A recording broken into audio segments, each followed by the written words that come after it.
ஆண்டவராய் இயேசு கிறிஸ்துவின் கிருபையுள்ள நாமத்திலே உங்கள் யாவருக்கும் அன்பின் நல்வாழ்த்துக்கள் கூறி இன்றைய தியானத்திற்கு உங்களை தயவோடு அழைக்கிறோம். இன்றைய தியான பகுதி பரிசுத்த மத்தேயு எழுதின சுவிசேஷம் 26ஆம் அதிகாரம் 21ஆம் வசனம் முதல் 50ஆம் வசனம் முடிய. பரிசுத்த மத்தேயு 26, 21 முதல் 50 வசனங்கள். தியான வசனம் பரிசுத்த யோவான் எழுதின சுவிசேஷம் 17ஆம் அதிகாரம் 12ஆம் வசனம். பரிசுத்த யோவான் 17:12. கேட்டின் மகன் கெட்டுப்போனான். கேட்டின் மகன் கெட்டுப்போனான். அருமையான தெய்வத்தின் பிள்ளைகளே, இந்த நாளிலேயும் உங்களை மறுபடியுமாய் இந்த செய்தியின் மூலமாய் சந்திப்பதிலே மிகுந்த மகிழ்ச்சி அடைகிறேன். கேட்டின் மகன் கெட்டுப்போனான். யாரும் கெட்டுப்போவது தேவனுடைய சித்தமே அல்ல. ஆனால் என்றைக்கு நாம் ஆண்டவரை தூரந்தள்ளி கேட்டின் மகனோடு நாம் சேர்கிறோமோ, பிசாசோடும் அவனுடைய கூட்டத்தோடும் அவனுடைய உபாயத்தந்திரங்களுக்கும் நாம் இணங்குகிறோமோ, அன்று நாம் கெட்டுப்போகிற ஒரு சூழ்நிலைக்குள்ளாக தள்ளப்படுகிறோம்.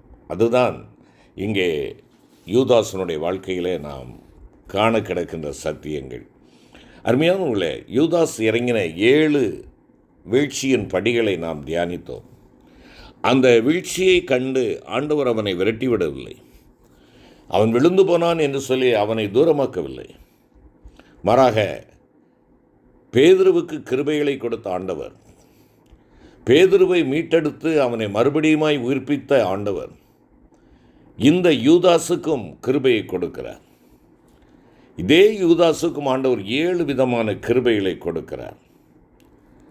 பரிசுத்த மத்தேயு 26ஆம் அதிகாரம் 21ஆவது வசனத்திலே நாம் பார்க்கின்ற பொழுது, அவர்கள் போஜனம் பண்ணுகையில் அவர் உங்களில் ஒருவன் என்னை காட்டி கொடுப்பான் என்று மெய்யாகவே உங்களுக்கு சொல்லுகிறேன் என்றார் என்பதாக பார்க்கிறோம்.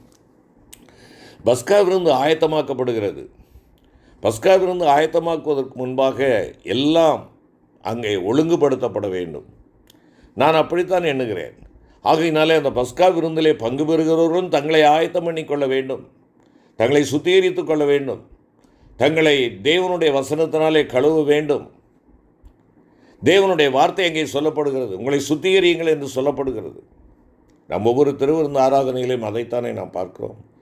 எல்லா இருதயங்களையும், எல்லா சிந்தனைகளையும், எல்லா விருப்பங்களையும் அறிந்திருக்கிற தேவனே என்று சொல்லி நாம் ஆண்டவருக்கு முன்பாக நம்முடைய இருதயங்கள், நம்முடைய விருப்பங்கள், சிந்தனைகள் எல்லாம் தேவனுக்கு தெரிந்திருக்கிறது என்பதை அறிக்கையிட்டு, ஆண்டவரே என் சிந்தனைகள், என் இருதயங்கள், என்னுடைய புத்தி எல்லாவற்றையும் ஆண்டவரே தெளிவுள்ளதாக்கும் என்று சொல்லி அவர் கழுவும்படியாக நாம் ஒப்புக் கொடுக்கின்ற ஒரு ஆராதனை தான் பரிசுத்த திருவிருந்து ஆராதனை.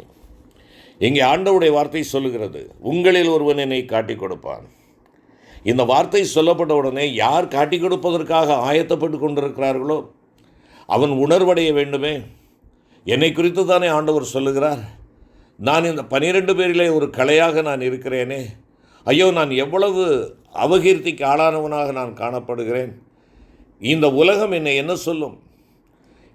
என்னோடு இந்த 3.5 ஆண்டுகளாக இருந்த என் நண்பர்கள், என்னை அழைத்த என் ஆண்டவர் என்னை குறித்து என்ன எண்ணுவார்? எந்த விதமான மனதிலே சபலமும் இல்லாமல் கல் மனதாய் ஆண்டவருடைய வார்த்தை சொல்லப்பட்டாலும் அந்த வார்த்தையை அவன் செவி கொடுக்காதவனாக இருந்தான் என்று தான் பார்க்கிறோம். ஆண்டவர் கிருபையின் வார்த்தையை கொடுக்கிறார். என்னை ஒருவன் காட்டி கொடுப்பான்.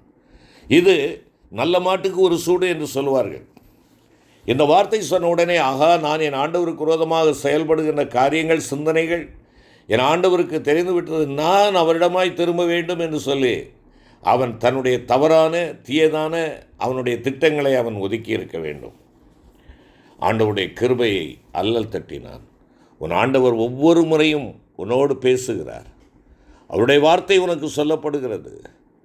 ஒரு காதில் வாங்கி அடுத்த காதிலே விட்டு விடுகிறவனாக இருக்கிறாயோ, இல்லைனால் தண்ணீருக்குள்ளே கிடக்கின்ற கல்லை போல எந்த விதமான மாற்றமும் இல்லாமல் கல்லாகவே இருக்கிறாயோ, கோணலான இருதயமுடையவனாக ஆண்டவருடைய வார்த்தைக்கு இடம் கொடுக்காமல் கதவை பூட்டிக் கொண்ட ஒரு இருதயமாக உன்னுடைய இருதயம் காணப்படுகிறதோ. இரண்டாவதாக பரிசுத்த மத்தேயு 26, 23 நாம் பார்க்கிறோம். அவர் பிரதியுத்தரமாக, என்னோடே கூட தாளத்தில் கையிடுகிறவனே என்னை காட்டி கொடுப்பான் என்று சொல்கிறார். ஒருவன் உங்களில் ஒருவன் என்னை காட்டிக் கொடுப்பான் என்று சொன்ன ஆண்டவர் இன்னும் சற்று திட்டமாக தெளிவாக என்ன சொல்லுகிறார்? என்னோடு கூட தாளத்தில் கையிடுகிறவனே என்னை காட்டிக் கொடுப்பான் என்று சொல்லி அதையும் அங்கே வெளிப்படுத்துகிறார். பிரியமானவர்களே, என் ஆண்டவர் எப்படியாயினும் அவனை காக்க வேண்டும் என்று சொல்லி அவன் பின்னால் துரத்தி கொண்டு வருகிற அவருடைய அன்பின் மகத்துவத்தை தான் நாம் இங்கே பார்க்கிறோம். ஆம், என் ஆண்டவர் ஒருவரும் கெட்டுப்போவது என் ஆண்டவருக்கு சித்தமே அல்ல. அனைவரும் ரட்சிக்கப்பட வேண்டும், அனைவரும் மீட்கப்பட வேண்டும் என்பதே ஆண்டவருடைய சித்தமாக இருக்கிறது. விழுந்து போன அனைவரும் எழுந்து தேவனை மகிமைப்படுத்த வேண்டும் என்பதே ஆண்டவருடைய சித்தமாக இருக்கிறது. ஆகையினாலே அவர் இன்னும் ஒருபடி சற்று விளக்கமாக அவனுக்கு சொல்லுகிறார். ஒருவேளை என்னுடைய வார்த்தைக்கு நீ செவி கொடுக்கவில்லை மகனே, இப்பொழுது நீ என் கூட கையிட போகிற தாளத்தில் கைவிடுக போகிற, நீ தான் என்னை காட்டி கொடுக்க போகிற. ஸ்பெசிஃபிக்காக சொல்கிறாரு. ஆண்டவர் நம்மோடு பேசவில்லையா? எத்தனை காரியங்களில் பார், நான் உன்னோடு பேசுவதற்கு இதுதான் அடையாளம் என்று சொல்லி சில வழிகளையும் ஆண்டவர் மாற்றி போடுவதில்லையா? பிரியமான கர்த்தருடைய பிள்ளையே, தேவனுடைய கிருபை உன்னருகிலே வெகு சமீபத்திலே வருகிறது, உனக்காக வருகிறது, உன்னை நோக்கி வருகிறது. அந்த கிருபையின் வார்த்தையை அல்லல் தட்டாதே. அந்த கிருபையின் தேவனோடு தாளத்திலே கையிடுகிற பாக்கியம் உனக்கு கிடைத்திருக்கிறது. ஆனால் அதையும் மீறி அவரோடு தாளத்திலே கையிடுகிற நீ அவரை காட்டி கொடுக்க நீ துணியாதே. உன் வாழ்க்கை அவரை மகிமைப்படுத்தட்டும், அவரை கனப்படுத்தட்டும்.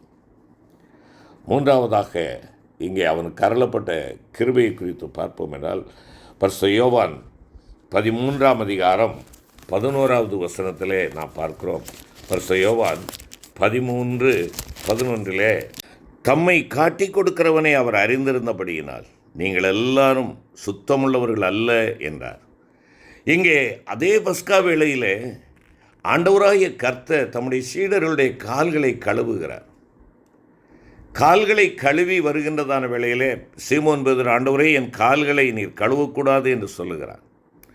நான் உன்னை கழுவாவிட்டால் என்னிடத்தில் உனக்கு பங்கில்லை என்பதாக ஆண்டவர் குறிப்பிடுகிறார்.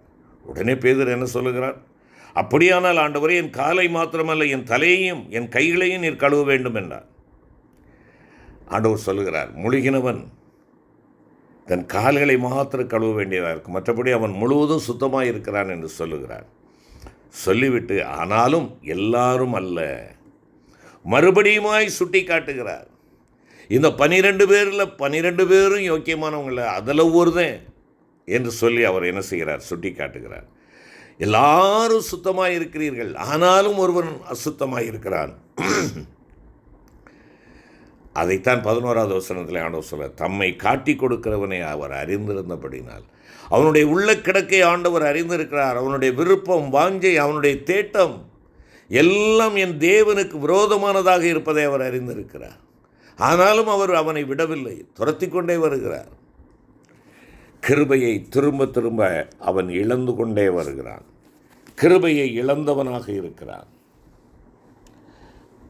அடுத்தபடியாக நாம் பார்ப்போம் என்றால், பரிசுத்த மத்தேயு 26:24 ஆண்டவருடைய வார்த்தை சொல்கிறது, அவன் பிறவாதிருந்தாலும் நலமாயிருக்கும் என்பதாக குறிப்பிடுகிறார். 4வது கிருபை, சற்று கடினமான உபதேசத்தை சொல்லுகிறார். நீ என்னை காட்டி கொடுக்க சித்தமுடையவனாக இருக்கிறாய், விருப்பமுடையவனாக இருக்கிறாய், நீ பிறவாதிருந்தால் நலமாயிருக்கும். நீ அழிவை சந்திக்க வேண்டிய சூழ்நிலை ஆகிவிடுகிறதை, பிறவாதிருந்தால் அதை பற்றி கவலை இல்லை. ஆனால் இந்த உலகத்திலே வந்த நீ மீட்பை இழந்து போகிறாயே, உன்னை நீ இழந்து போகிறாயே, ஐயோ நீ பிறவாதிருந்தால் உனக்கு எவ்வளவு நலமாக இருந்திருக்கும் என்று சொல்லுகிறார். நம்மை குறித்து ஆண்டவர் இப்படி சொல்லுவாரோ?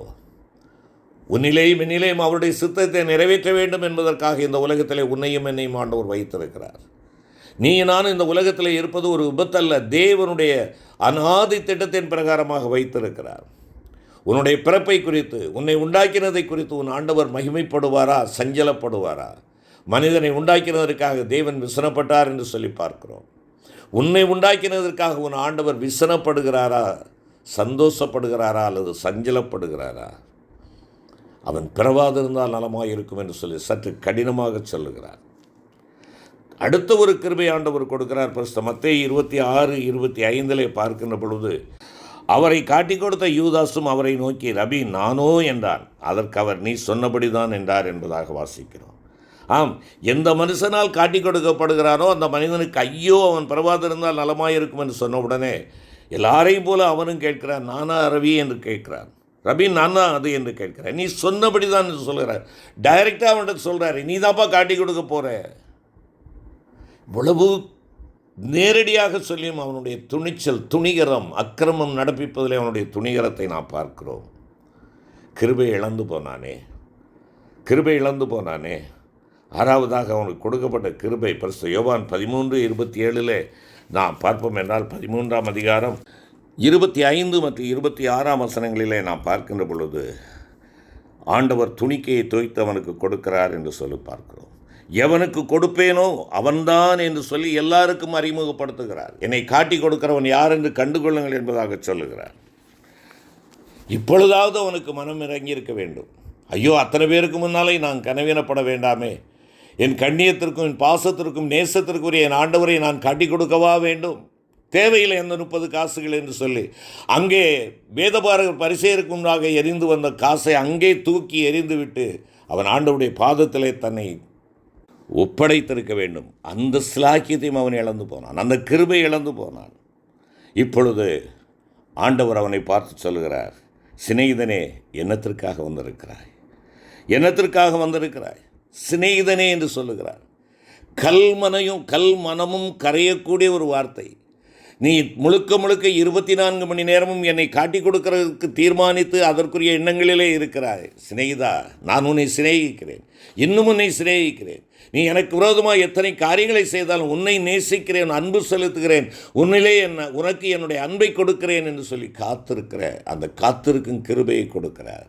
அதையும் அவன் தூரமாக்கி விட்டான், விழுந்து போனான், நான்று கொண்டு செத்தான் என்று சொல்லி வேதத்திலே பார்க்கிறோம்.